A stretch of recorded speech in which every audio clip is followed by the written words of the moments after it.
Potensi ekonomi Desa Damping adalah memproduksi makanan ringan khas lokal Banten, yaitu kue dapros, opak, dan rengginang dengan berbagai macam rasa dan warna. Hal itu dibuktikan dengan mayoritas masyarakatnya, terutama perempuan yang membuat makanan ringan tersebut dari mulai bahan mentah hingga matang semuanya diproses di Desa Damping. Diketahui makanan ringan khas Banten tersebut telah dipasarkan ke luar daerah seperti Bogor, Jakarta, dan Jogja. Harga penjualannya pun relatif murah. Untuk dapros dan rengginang dihargai Rp500 per buah, sedangkan untuk opak Rp1.500 per buah. Jika membeli skala besar, maka akan mendapatkan potongan harga, namun meskipun potensi desa sudah ada, mayoritas warganya terkendala modal dan kebanyakan dari mereka meminjam ke bank keliling. Seorang warga pembuat kue Janah mengatakan ia membuat dapros, rengginang, dan opak untuk dijual lagi. Dari mulai tepung hingga menjadi makanan siap saji, ia proses sendiri.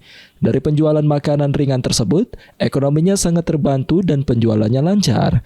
Ia tidak perlu mengantarkan pesanan karena menurutnya konsumen langsung datang ke rumahnya. Buat ini dapros, buat dijual terus gitu sama aja rengginang, opak gitu opak.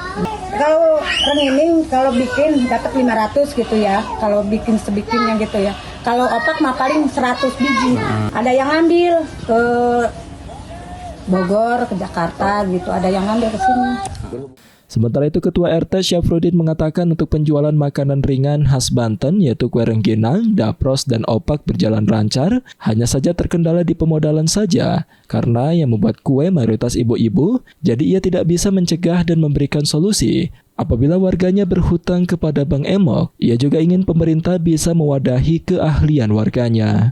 Begini, kalau kendala sebenarnya mah, kalau buat saya mah ini di permodalan. Nah, orang rata-rata yang bikin kerajinan ini, nih, jadi ngambilnya itu di Bang Emok. Saya nggak bisa nyegah, makanya dari dulu juga saya mengupayakan ada yang bisa gimana caranya memberdayakan orang sini biar nggak ngambil itu Bang Emok, kalau bisa ke bank resmi gitu. Ia menambahkan apabila warganya terus berhutang kepada Bang Emok, ia khawatir dan sangat prihatin kepada warganya, mengingat pinjaman kepada Bang Emok bunga yang ditawarkan sangatlah besar. Ia berkeinginan warganya tersebut pinjam uang di bank resmi, namun menurutnya untuk persyaratan dan pengajuan ke bank resmi sulit, karena mayoritas warganya tidak mempunyai surat keterangan nikah. Muhammad Imran, jurnalis Banten TV dari Serang, memberitakan.